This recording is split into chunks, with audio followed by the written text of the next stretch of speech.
Hey, what's going on out there, motorized bike builders, wing nuts, speed freaks, nutballs, gearheads, friends, family, and beyond? I'm gonna do a little mail call here.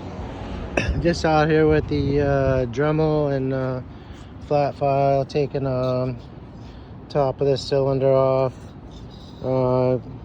Added a little tiny boost port.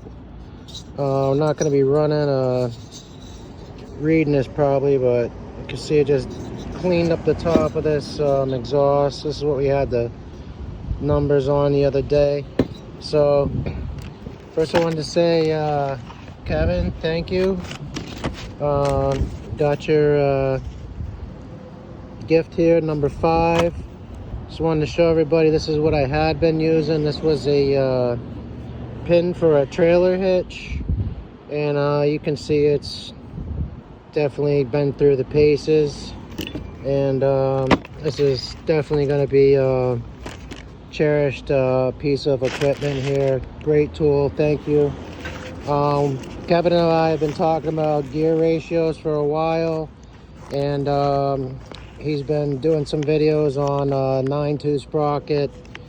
I went ahead and got this because somewhat impatient and just not that I can't wait for him to produce the product, but with this available right now, trying to get this speed run done and meet ERT speed at least before the weather changes here. So guys, bear with me 1 second. I got something else here too. I'm not sure what this one is.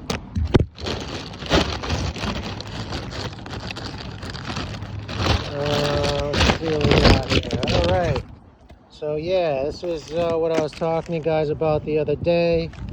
118 on the felt faker to clear the engine and be able to receive the chain guide or derailleur, either the custom CNC that goes on the inside that has a adapter plate to keep the chain from actually binding up. It's not an issue much, but it does happen every once in a while. So either that piece or just a regular derailleur. But you can see here's the engine here, working on it right now. This is a custom made base plate spacer.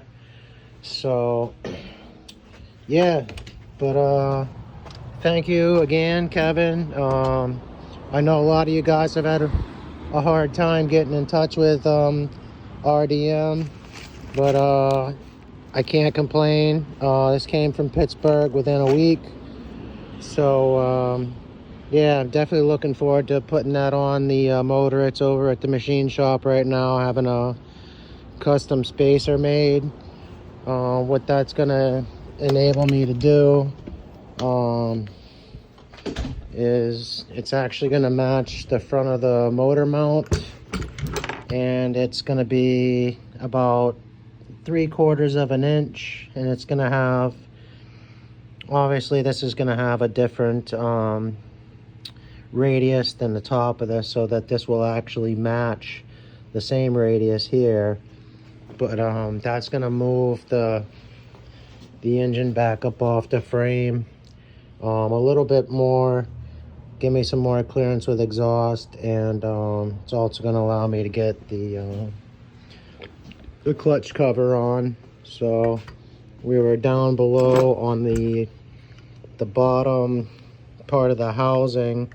I could have just simply sawed this off and put the rest of it on, but I'm going to try to keep that from any type of debris or extra friction. So yeah, man, hey, love y'all. Virtual Pizza.